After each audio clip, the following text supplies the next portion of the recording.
Sa isang liblib na baryo sa gitna ng kagubatan, may isang mangbababoy na nagngangalang Mang Cardo. Siya ay kilala sa buong nayon bilang mahusay sa pag-aalaga at paghuli ng mga baboy ramo. Araw-araw ay pumapasok siya sa gubat upang maglagay ng bitag, at gabi-gabi ay bumabalik siya dala ang kanyang mga huli. Isang gabi, maliwanag ang buwan ngunit tila kakaiba ang simoy ng hangin. Tahimik ang kagubatan, walang huni ng ibon o kaluskos ng hayop. Naramdaman ni Mang Cardo ang kilabot sa paligid, ngunit pinilit niyang ituloy ang paglalakad. Sa kanyang kamay ay may hawak siyang sibat at sa likod niya ay may bitbit na ilawan. Pagdating niya sa kanyang mga patibong, napansin niyang wala ni isang baboy ramo ang nahuli, ngunit may kakaibang bakas ng paa, mahaba, may matutulis na kuko, at tila hindi pangkaraniwang hayop. Anong klase tong hayop na to? Bulong ni Mang Cardo habang sinusundan ng mga bakas. Habang papalalim siya sa kagubatan, naramdaman niyang parang may sumusunod sa kanya. Huminto siya. Tahimik. Hangin lang ang maririnig. Ngunit nang humakbang siya muli, narinig niya ang kalusko sa likod. Luminga siya, wala. Ngunit sa gilid ng kanyang mata, may aninong dumaan. Mabilis, malaki, at tila nakangiti. Agad niyang hinawakan ang sibat. Kung tao ka, magpakita ka. Sigaw ni Mang Cardo. Walang sagot. Ngunit biglang may tumalon mula sa puno, isang nilalang na may mahabang buhok, matatalas na kuko, at mata na kumikislap sa dilim. Aswang, sigaw ni Mang Cardo. Mabilis niyang iniwasan ang paglapit nito, at sa isang iglap ay naitama niya ang sibat sa dibdib ng nilalang. Sumigaw ito ng malakas, parang halakhak na halong iyak, bago bumagsak sa lupa. Nanginginig si Mang Cardo. Lumapit siya at tinignan ang nilalang, tila tao, ngunit may pakpak at mahahabang ngipin. Hindi siya makapaniwala. Diyos ko, aswang nga. Ngunit bago pa siya makaalis, gumalaw muli ang katawan ng nilalang. Bumukas ang mga mata nito, at bamulong. Hindi mo ako kayang patayin. Sa sandaling iyon, naramdaman ni Mang Cardo na ang laban ay hindi pa tapos. Nakatitig si Mang Cardo sa nilalang na nakahandusay sa lupa. Dugo ang dumadaloy sa dibdib nito, ngunit hindi pa rin ito namamatay. Ang balat ay unti-unting nagbabago, mula sa kulay abo, nagiging parang balat ng tao. Hindi, imposibleng mabuhay ka pa, bulong ni Mang Cardo habang hawak pa rin ang sibat. Ngunit muling nagsalita ang aswang, paos ang boses, parang dalawang nilalang ang nagsasalita sa loob ng isang katawan. Hindi mo ako kayang patayin, Mang Cardo, dahil ako'y hindi ganap na halimaw. Nanlaki ang mga mata ni Mang Cardo. Paano mo alam ang pangalan ko? Ngumiti ang aswang, mabagal ngunit nakakatindig balahibo. Matagal na kitang pinagmamasdan. Tuwing gabi, kapag naglalagay ka ng bitag, naroon ako sa dilim. Kinilabutan si Mang Cardo. Lahat ng gabi pala na akala niya'y mag-isa siya sa gubat, may matang nakamasid sa kanya. Anong gusto mo sa akin? Tanong niya habang itinutok muli ang sibat. Sumagot ang nilalang, hindi ako ang dapat mong katakutan. May mga tulad kong nilalang na itinatago ng kagubatan. At ngayong nasugatan mo ako, sila ay maghihiganti. Napatigil si Mang Cardo. Parang may humaplo sa hangin, malamig, mabigat, at puno ng panganib. Sa di kalayuan, narinig niya ang tila sabay-sabay na alulong ng mga nilalang, hindi aso, hindi tao, kundi halong huni ng hayop at iyak ng tao. Dali-dali niyang binuhat ang aswang at tinakpan ng lambat. Hindi kita papatayin ngayon, aniya. Pero aalamin ko kung sino ka talaga. Bumalik siya sa baryo bago sumikat ang araw. Dinala niya ang nilalang sa kanyang lumang kamalig, doon niya ito iginapos gamit ang mga tanikalang gawa sa bakal na galing pa sa simbahan. Habang pinagmamasdan niya ang anyo ng aswang, unti-unting nagbago ito. Sa ilalim ng liwanag ng araw, isa itong babae, payat, mapatla, at tila ordinaryong tao lamang. Nagulat si Mang Cardo. Babae ka. Tumanggo ito ng mahina. Ako si Lira, at hindi ako ganap na aswang. Ako'y nilalang na isinumpa. Nalaglag ang hawak ni Mang Cardo. Isinumpa. May dahilan kung bakit ako naging ganito, tugon ni Lira. At kung hindi mo ako pakikinggan, ikaw ang susunod na malalaso ng sumpa ng kagubatan. Nanginginig si Mang Cardo. Hindi niya alam kung awa o takot ang nararamdaman niya. Ngunit sa loob niya, alam niyang may mas malalim na hiwaga ang kagubatang matagal na niyang ginagalawan. Matahimik ang umaga sa baryo, ngunit sa kamalig ni Mang Cardo ay may tensyong bumabalot. Ang babae, si Lira, ang nilalang na nahuli niya kagabi, ay nakaupo sa sahig, nakatali pa rin sa tanikala. Ang sinag ng araw ay bahagyang tumatama sa kanyang mukha, at doon nakita ni Mang Cardo na may bakas ng tao sa kabila ng kanyang sumpa. Lumapit si Mang Cardo, dala ang tubig at tinapay. Kung totoo ang sinasabi mong hindi ka ganap na aswang, ipaliwanag mo, sabi niya. Bakit mo ako sinusundan? At anong sumpa ang sinasabi mo? Tumingin si Lira sa kanya, may lungkot sa mga mata. Noon, isa akong anak ng albularyo, panimula niya. Ang aking ama ay tagapangalaga ng kagubatan. Pinuprotektahan niya ang mga hayop at puno laban sa mga taong sumisira sa kalikasan. Ngunit isang gabi, sinunog ng mga mangangaso ang gubat. Sinubukan naming pigilan, pero nasunog ang aming bahay, at namatay ang aking ama. Napayuko si Mang Cardo. Paumanhin, mahina niyang sabi. Bago siya pumanaw, patuloy ni Lira, isinumpo niya ang mga nagkasala. Ang sinumang papasok sa kagubatan upang manghuli ng walang pahintulot ay susundan ng espiritu ng mga nilalang ng dilim. Napatigil siya, tiningnan si Mang Cardo ng diretsyo. At ikaw, Mang Cardo, isa ka sa mga napili ng sumpa. Napatayo si Mang Cardo. Anong ibig mong sabihin? Ako'y isang mangbababoy lamang. Hindi ako naninira ng kagubatan. Ngunit ngumiti si Lira, mapait. Tuwing nahuhuli mo ang mga baboy ramo, may kasamang mga espiritu silang nagbabantay. Hindi mo alam, ngunit bawat patibong mo ay isa ring sugat sa kaluluwa ng gubat. Lumapit si Mang Cardo, galit ngunit naguguluhan. Kung ganun, bakit mo ako sinundan? Gusto mo akong patayin? Umiling si Lira. Hindi. Sinusubukan kong pigilan ang sumpa. Ngunit sa bawat gabi, unti-unti akong nagiging ganap na aswang. Ang sumpang iniwan ng aking ama ay kumakain sa aking pagkatao. Tahimik si Mang Cardo. Hindi niya alam kung matatakot ba siya o maaawa. Sa kanyang harapan ay isang nilalang na kalahating tao, kalahating halimaw, at ngayon ay nangangailangan ng tulong. Kung ganun, sabi ni Mang Cardo, paano ko matutulungan ka? Paano natin mababawi ang sumpa ng kagubatan? Tumingin si Lira sa kanya, at may kumislap na pag-asa sa kanyang mga mata. May isa lamang paraan, sabi niya. Kailangan nating hanapin ang puso ng gubat, ang pinagmulan ng kapangyarihan ng sumpa. Ngunit bantay ito ng mga espiritu ng dilim. At kapag tayo'y nabigo, tumigil siya saglit, saka nagsalita ng mababa. Pareho tayong magiging nilalang ng gabi. Nang marinig iyon ni Mang Cardo, alam niyang magsisimula na ang kanyang tunay na pakikipagsapalaran, hindi lang laban sa mga halimaw, kundi laban sa sumpang bumabalot sa kagubatan.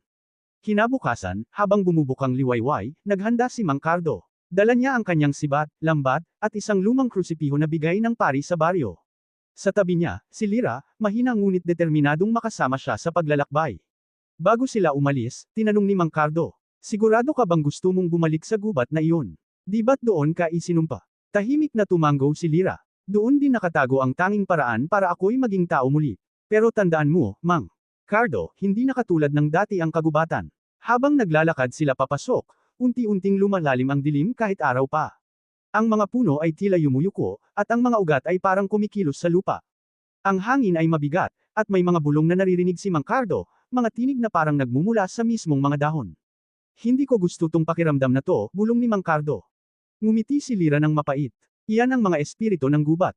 Alam nilang paparating tayo. Pagkaraan ng ilang oras, nakarating sila sa isang malawak na parang na may lumang punong kahoy sa gitna.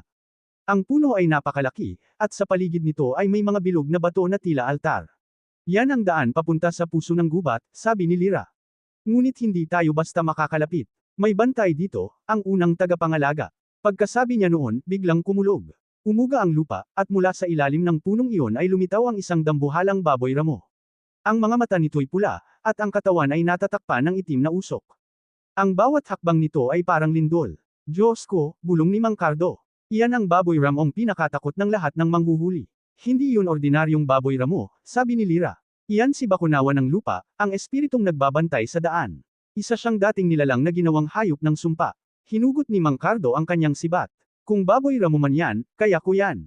Sigaw niya. Ngunit nang umatake siya, tumagos lamang ang sibat sa usok. Sa isang iglap, sinugod siya ng halimaw at nabuwal siya sa lupa. Agad siyang dinugtungan ni Lira ng dasal, at mula sa kanyang mga palad ay lumabas ang malamlam na liwanag na tumama sa halimaw. Umurong ang Bakunawa, umatungal, at naglaho sa hangin. Sa lupa ay naiwan ang isang batong berdeng liwanag na kumikislap. Yan ang tanda na nalagpasan natin ang unang bantay, sabi ni Lira habang pinupulot ang bato. Ngunit may tatlo pa tayong haharapin bago natin marating ang puso ng gubat. Huminga ng malalim si Mang Cardo. Kung yan ang kailangan para tapusin ang sumpa, hindi ako outrage. Ngumiti si Lira, ngunit sa kanyang mga mata ay may nakatagong pangamba. Maghanda ka, Mang Cardo, aniya. Ang susunod nating hakbang ay papunta sa lawa ng mga anino, at doon, kahit ang sariling mukha mo ay hindi mo na makikilala. Tahimik ang kagubatan habang naglalakad sina Mang Cardo at Lira patungo sa susunod na bahagi ng kanilang paglalakbay, ang tinatawag na lawan ng mga anino. Ang hangin ay malamig, at sa bawat hakbang ay tila may mga matang nakamasid sa kanila mula sa kadiliman ng mga puno. Lira, mahinang sabi ni Mang Cardo, pakiramdam ko'y may sumusunod na naman sa atin. Tumigil si Lira. Pinaikit niya ang kanyang mga mata at dinama ang paligid. Hindi sila sumusunod, tugon niya. Matagal na silang naririto. Ang mga espiritu ng kagubatan ay laging nagbabantay. Pero huwag kang matakot, hindi pa nila oras para umatake. Maya-maya pa, dumating sila sa isang malinaw na lawa. Ngunit kakaiba ito, sa halip na magpasilaw sa liwanag, ang tubig ay itim na parang salamin, at sa ilalim ay tila walang lalim. Ang bawat paghinga nila ay may kaakibat na alingawngaw na parang bumabalik mula sa kailaliman. Yan ang lawa ng mga anino, sabi ni Lyra. Bago makapasok sa daan patungong puso ng gubat, kailangan nating harapin ang ating mga sarili. Mga sarili, naguguluhang tanong ni Mang Cardo. Tumango si Lyra. Ang lawa ay nagpapakita ng pinakamadilim na bahagi ng ating kaluluwa. Kung hindi mo kayang tanggapin kung sino ka, lulunurin ka ng iyong sariling anino. Lumapit si Mang Cardo sa tubig at tumingin. Unay nakita niya ang kanyang refleksyon, pagod, marungis, at may bakas ng takot. Ngunit ilang sandali lang, nagbago ito. Ang nakita niya ay siya pa rin, ngunit may mga mata ng hayop at ngipin. Nang halimaw, ano to? Bulalas niya. Hindi ako to. Ngunit sumagot ang anino. Hindi mo ako maitatanggi, Mang Cardo. Ako ang galit at kasakiman mo. Araw-araw kang pumapatay ng mga nilalang para mabuhay. Hindi mo ba alam na sa bawat dugo na damaykit sa lupa, ikaw ay nagiging isa sa amin?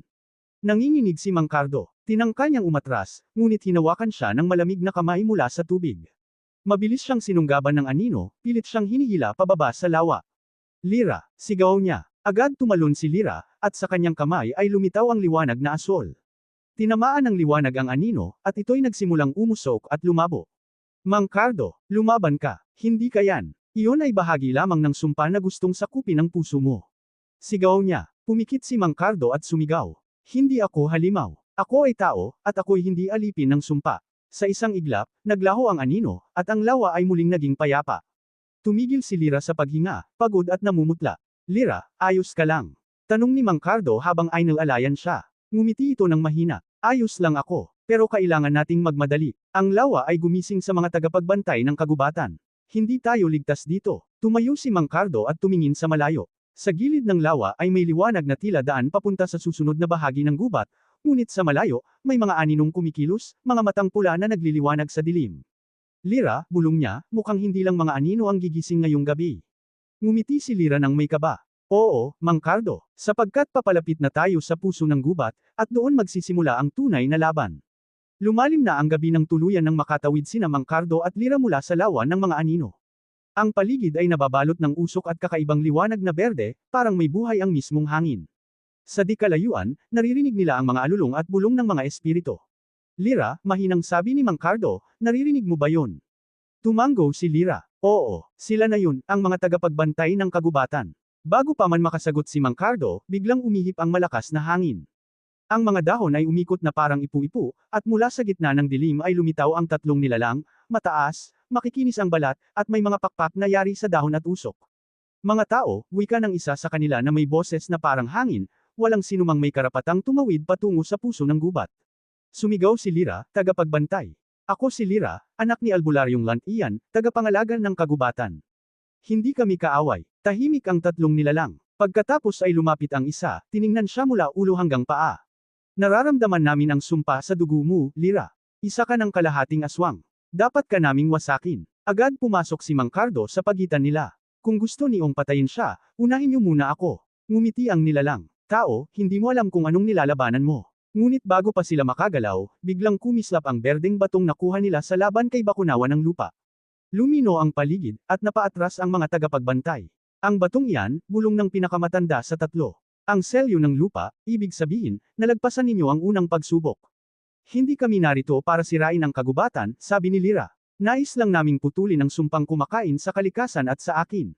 Matagal na tahimik ang mga nilalang. Pagkatapos ay nagsalita ang pinakamatanda sa kanila. Kung ganoon, ipagpapatuloy ninyo ang inyong paglalakbay. Ngunit tandaan ninyo, ang puso ng gubat ay hindi lamang nagtatago ng kapangyarihan. Nandoon din ang espiritu ng galit na nagmula sa pagkamatay ng iyong ama, Lyra. Namilog ang mga mata ni Lyra. Anong ibig mong sabihin? Ang espiritu ng aking ama. Tumango ang tagapagbantay. Ang iyong ama, si Lantian, ay hindi tuluyang namatay. Ang kanyang kaluluwa ay naging bahagi ng kagubatan, at siya ngayon ang espiritu ng puso, ang mismong pinagmulan ng sumpa. Nanlumo si Lyra. Ibig mong sabihin, ang sumpang ito ay galing sa aking ama. Hindi niya ginasto, sagot ng nilalang. Ngunit ang galit at paghihiganti ang nagpalakas sa kanya. At kung hindi ninyo siya mapapayapa, mauubos ang kagubatan, at pati ang mga tao sa paligid nito. Tumayo si Mang Cardo, mahigpit ang hawak sa sibat. Kung ganun, kailangan nating harapin siya. Hindi para labanan, kundi para tapusin ang lahat. Ngumiti ang mga tagapagbantay. Kung ganyan ang inyong pasya, dumaan kayo sa daan ng mga kaluluwa. Ngunit mag-ingat kayo, sa daang iyon, ang mga patay ay hindi mananahimik. Sa sandaling iyon, naglaho ang mga nilalang, at sa harap ni Lira at Mang Cardo ay lumitaw ang makitid na daan na gawa sa mga ugat at liwanag. Huminga ng malalim si Lira. Ang susunod na hakbang ay pinakamapanganib. Kung totoo ang sinabi nila, kailangan kong harapin ang sarili kong ama. Tumingin si Mang Cardo sa kanya. Lira, hindi ka nag-iisa. Hanggang sa dulo, kasama mo ako. At sa ilalim ng malamlam na buwan, magkasama nilang tinahak ang daan ng mga kaluluwa, patungo sa puso ng kadiliman, kung saan naghihintay ang katotohanan ng sumpa. Madilim at malamig ang paligid ng tahakin ni Mang Cardo at Lira ang tinatawag na daan ng mga kaluluwa. Ang lupa ay gawa sa mga ugat na gumagalaw, at sa bawat hakbang nila ay may mga bulong na tila nagmumula sa ilalim ng lupa. Ang hangin ay mabigat, at bawat paghinga nila ay may halong pighati at takot. Lira, mahinang sabi ni Mang Cardo, parang may mga mata sa paligid. Tumingin si Lira sa kanan. Hindi lang mga mata yan, mga kaluluwa sila. Mga nilalang na napatay ng sumpa. Mga inosenteng taong nalunod sa galit ng gubat. Paglingon ni Mang Cardo, nakita niya ang mga aninong hugis tao, mapatla, nakalutang, at umiiyak. Ang ilan ay may mga anyong hayop, ang iba na may mukha ng mga dating mangangaso. Biglang sumigaw ang isa sa mga kaluluwa. Bakit ninyo kami pinabayaan? Napaatras si Mang Cardo. Anong ibig mong sabihin? Ang kaluluwa ay lumapit, at sa ilaw ng buwan nakita ni Cardo na ito'y bata, marumi, payat, at tila walang mata. Ang sumpa ng gubat ay hindi lamang para sa mga nanira, bulong ng bata. Kasama rito ang mga inosenteng naligaw, at mga taong nagkasala dahil sa takot. Nanginginig si Mang Cardo, hindi namin kayo kaaway, ngunit isa-isa, nagsimula nang lumapit ang mga kaluluwa. Ang paligid ay napuno ng mga tinig, iyakan, sigawan, mga panaghoy. Ang mga ugat ng lupa ay umangat, tila may buhay, at hinahabol sila. Lira, anong gagawin natin? Sigaw ni Mang Cardo. Tinaas ni Lira ang kanyang kamay at nagsimulang magdasal ng sinaunang orasayon. O mga espiritong naligaw, kami humihingi ng kapatawaran. Kami dumating hindi para lumaban, kundi para magbalik ng kapayapaan. Ngunit ang mga kaluluwa ay hindi tumigil. Isa sa kanila ang sumunggab kay Mang Cardo at sinubukang hilahin pababa sa lupa. Hindi kayo makakalagpas. Kayo rin ay magiging katulad namin. Dahil sa takot, sinaksak ni Mang Cardo ang lupa gamit ang kanyang sibat, at sa di inaasahang paraan ay kumislap ang berdeng bato na taglay nila. Lumabas ang liwanag, at tinamaan ang mga kaluluwa. Isa-isang naglaho ang mga ito, ngunit bago tuluyang mawala, nagsalita ang batang kaluluwa. Sa puso ng gubat, may isang ama na naghihintay. Patawarin mo siya, anak ng sumpa. Napatigil si Lira, nanlaki ang mga mata. Ama, bulong niya. Pagkatapos ng mga salitang iyon, tumahimik ang paligid. Ang daan ay biglang lumiwanag, at sa dulo ay may nakitang malaking punong kahoy na may pintuang yari sa mga ugat. Lira, sabi ni Mang Cardo, iyan na ba ang? Oo, sagot niya. Mahina ngunit may lakas sa boses. Iyan na ang puso ng gubat. At sa loob niyan, naroon ang aking ama. Tumingin siya kay Mang Cardo, may halong takot at pag-asa sa mga mata. Ngunit tandaan mo, Cardo. Kapag nakita niya ako, baka hindi niya ako makilala bilang anak. Baka ang makita niya ay ang halimaw na isinumpa niya. Hinawakan ni Mang Cardo ang balikat ni Lira. Kung ganun, ako ang haharap muna sa kanya. Hindi ko hahayaan na mag-isa mong pasanin ang galit ng kagubatan. Ngumiti si Lira, bahagyang luhaan. Salamat, Mang Cardo. Pero ito'y laban naming mag-ama. Isang laban ng dugo, sumpa, at kapatawaran. Sabay silang lumapit sa pintuang ugat. Dahan-dahan itong bumukas, at mula sa loob ay bumuga ang malamig na hangin na may halong amoy ng lupa at dugo. Sa gitna ng liwanag, isang tinig ang umalangaw-ngaw, malalim, makapangyarihan, at puno ng lungkot. Lira, bakit ka bumalik? Pumasok sina Mang Cardo at Lira sa pintuang ugat na nagbukas patungo sa pinakaloob ng kagubatan. Ang hangin sa loob ay mabigat at malamig, ngunit sa kabila ng dilim ay may mga sinag na berde na tila humihinga. Ang paligid ay parang isang dambuhalang puso na tumitibok, bawat tibok ay nagdudulot ng panginginig sa lupa. Sa gitna ng malawak na bulwagan ng mga ugat, may nakatayong isang nilalang, matangkad, nababalutan ng mga dahon, mga baging, at mga sanga. Ang kanyang mga mata ay kumikislap na parang apoy, at sa bawat paghinga nito ay naglalabas ng usok na berdeng liwanag. Siya ang espiritu ng puso ng gubat. At ang tinig na kanilang narinig ay malinaw na pag-aari nito. Lira, muling wika ng nilalang. Bakit ka bumalik sa lugar na ito? Lumapit si Lira, nanginginig ngunit matatag. Ama, ako ito. Si Lira, anak mo. Dumating ako upang tapusin ang sumpa. Hindi na dapat magdusa ang kagubatan at ang mga kaluluwang nadamay. Ngunit sumigaw ang espiritu, at ang kanyang tinig ay umalangaw sa buong paligid. Wala na akong anak. Ang aking anak ay matagal nang nilamon ng kadiliman. Isa kang aswang. Napaatras si Lira, luhaan. Ama, hindi ko ginasto ang sumpang ito. Sinubukan kong ayusin ang mga pagkakamali ng mga tao, pero kinain ako ng galit. Pumagitna si Mang Cardo, itinapat ang sibat. Kung kailangan mong ilabas ang galit mo, sa akin mo ibuhos. Huwag sa kanya. Tumingin ang espiritu kay Mang Cardo, at sa isang iglap ay lumipad ang mga ugat mula sa lupa, hinampot siya at itinapon sa gilid. Napasigaw si Cardo, ngunit agad siyang tumayo, hawak pa rin ang sibat. Hindi kita kaaway, sigaw niya. Gusto lang naming tapusin ang sumpa na sinimulan mo. Ngunit biglang nagbago ang anyo ng espiritu, naging mas malaki, mas madilim, at sa paligid ay nagsimulang maglakbay ang mga espiritong dating kalaban nila. Ang buong lugar ay umuga. Lyra ay napaluhod. Ama, pakinggan mo ako. Hindi ko na kayang makita kang nasasaktan. Ang galit mo ang dahilan kung bakit unti-unting namamatay ang gubat. Kung hindi ka hihinto, mawawala ang lahat ng itinuring mong banal. Sandaling natahimik ang paligid. Sa loob ng liwanag ng espiritu, nakita ni Lyra ang imahe ng kanyang ama noong tao pa ito, maamo, mapagmahal, at puno ng kabutihan. Lyra, mahinang tinig ng kaluluwa ni Lant Ian. Anak ko, patawarin mo ako. Sa aking galit, nakalimutan ko ang dahilan ng ating tungkulin. Akala ko, sa paghihiganti, maipagtatanggol ko ang kalikasan. Ngunit sa totoo lang, ako ang naging halimaw. Lumapit si Lyra at inabot ang kamay ng espiritu. Ama, hindi pa huli. Bitawan na natin ang sumpa. Ang espiritu ay lumuhod, at sa unang pagkakataon, ang berdeng liwanag ay nagbago ng kulay, naging puti. Ang lupa ay tumigil sa pag-uga, at ang hangin ay lumambot. Ngunit bago tuluyang mawala, sinabi ni Lant Ian, Anak, ang sumpa ay hindi basta nawawala. May kailangang magbuwis ng buhay upang tuluyang mawala ang kadiliman. Nanlaki ang mga mata ni Lyra. Hindi, Ama, huwag mong sabihin. Ngumiti si Lant Ian. Ang puso ng gubat ay kakailanganin ng bagong tagapangalaga. At ikaw, anak ko, ikaw ang nararapat. Bago pa makasagot si Lyra, bumalot sa kanya ang liwanag. Ang mga ugat ay umikot sa kanyang katawan, at dahan-dahan siyang lumutang. Lyra, sigaw ni Mang Cardo habang lumalapit. Huwag, baka mamatay ka. Ngunit ngumiti si Lyra sa kanya. Mang Cardo, salamat. Dahil sayo, naalala kong tao pa rin ako. Sa huling sandali, pumikit siya, at mula sa kanyang katawan ay kumalat ang malinis na liwanag sa buong kagubatan. Ang mga espiritu ay napayapa, ang mga puno ay muling namulaklak, at ang hangin ay naging maaliwalas. Ngunit nang magbalik ang katahimikan, wala na si Lyra. Tanging ang isang berdeng bato na kumikislap ang naiwan sa lupa. Pinulot ito ni Mang Cardo, at napaluha. Pahinga ka na, Lyra. Ang gubat ay ligtas na. Sa itaas, narinig niya ang mahina ngunit malinaw na tinig ni Lyra. Bantayan mo ang mga nilalang ng gubat, Mang Cardo, dahil ngayon, ako na ang espiritu ng puso. At sa sandaling iyon, isang malamig na simoy ng hangin ang dumaan, banayad, mapayapa, at paan ng bagong pag-asa.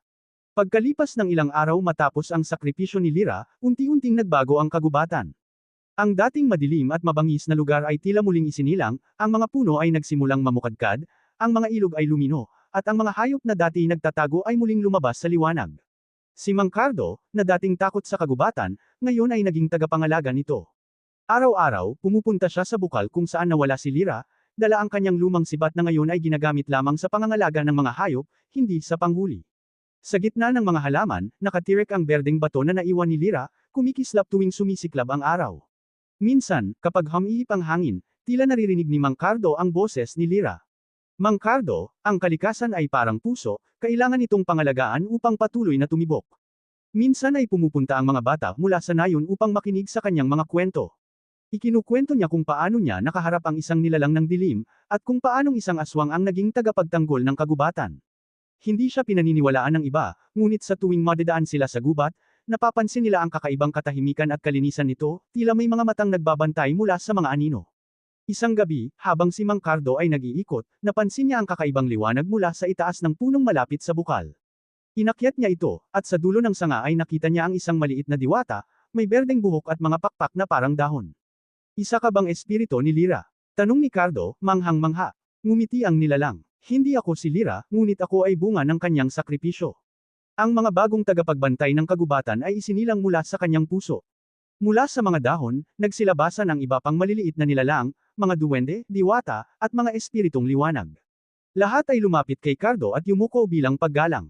Salamat sa iyo, Mang Cardo, wika ng diwata. Kung hindi dahil sa tapang at kabutihan mo, hindi sana nabawi ng kagubatan ang buhay nito. Napaluha si Cardo. Hindi ako ang dapat pasalamatan. Si Lyra ang tunay na bayani. Sumagot ang diwata, ngunit kung wala ka, hindi sana niya naalala ang kanyang pagkatao. Kaya't mula ngayon, ikaw ang aming tatawaging tagapangalaga ng tao't kalikasan. Mula noon, naging bantay si Mang Cardo ng kagubatan at ng mga naninirahan sa paligid. Tinuturuan niya ang mga tao na huwag abusuhin ang kalikasan, sapagkat may buhay itong nagmamasid. Tuwing dapit hapon, habang papalubog ang araw, lumuluhod siya sa harap ng berdeng bato at nagdarasal. Sa liwanag nito, tila nakikita niya ang anyo ni Lyra, nakangiti, mapayapa, at malayang lumilipad kasama ng hangin. At tuwing maririnig niya ang mahina at malamig na simoy, alam niyang ang espiritu ng puso ng gubat ay buhay pa rin, bantay sa bawat dahon, sa bawat patak ng ulan, at sa bawat tibok ng lupa. Ang huling panaginip ni Mang Cardo, kung saan ipapakita kung paano natapos ang kanyang buhay, at kung paanong naiwan niya ang isang bagong alamat na kailanman ay hindi malilimutan. Lumipas ang maraming taon. Ang dating mangbababoy na si Mang Cardo ay tumanda na. Ang kanyang buhok ay pumuti, ang balat ay kumulubot, ngunit ang kanyang mga mata ay nanatiling buhay, paan ng alaala at kabutihang natutunan mula sa kagubatan. Ang nayon sa paanan ng gubat ay umunlad. Hindi na nangangaso ang mga tao ng walang pahintulot, at bawat puno na pinuputol ay pinapalitan ng tatlo. Sa gitna ng kanilang bagong pananampalataya ay ang altar ng puso ng gubat, kung saan nakalagay ang berdeng batong iniwan ni Lyra. Araw-araw, dinadalaw ni Mang Cardo ang altar. Doon siya nakaupo, tahimik na nakatingin sa liwanag ng bato. Minsan ay kumakausap siya rito na tila kausap pa rin si Lyra. Lyra, natupad na ang pangarap mo. Tahimik na ang kagubatan. Wala nang nangangahas na sirain ito. Isang gabi ng tag-init, habang nakaupo sa tabi ng bukal, naramdaman ni Mang Cardo ang malamig na hangin na dahan-daang yamakap sa kanya. Ang mga alitaptap ay nagtipon sa paligid, at mula sa liwanag ng buwan, unti-unting lumitaw ang anyo ni Lyra, liwanag na hugis tao, maganda at mapayapa. Lyra, bulong ni Cardo, mangiyak-ngiyak. Ikaw nga ba yan? Ngumiti ang espiritu. Oo, Mang Cardo, dumating ako para sunduin ka. Matagal ka nang nagbantay, at panahon na para magpahinga. Napaluhas si Cardo. Hindi ko akalaing darating pa ang araw na makikita kita ulit. Pero paano na ang gubat? Hindi mo na kailangang mag-alala, sagot ni Lyra. Ang mga batang tinuruan mo ay naging mga tagapangalaga rin. Ang kagubatan ay ligtas na. At sa bawat puno, bawat hangin, nariyan ka rin, sapagkat ang puso ng tao at ng kalikasan ay iisa.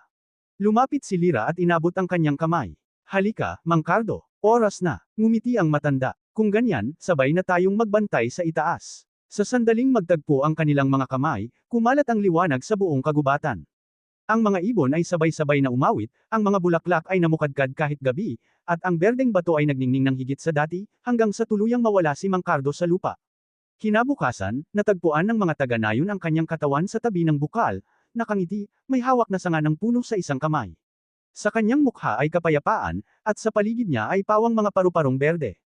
Itinayo ng mga tao ang isang bantayog sa kanyang pangalan. Mang Cardo, tagapangalaga ng tao't kalikasan. At mula noon, tuwing gabi ng kabilugan ng buwan, sinasabing nakikita ng mga tao ang dalawang liwanag na magkasabay na lumilipad sa ibabaw ng kagubatan, isang anyong lalaki at isang babae, na magkasamang nagbabantay sa buhay ng daigdig.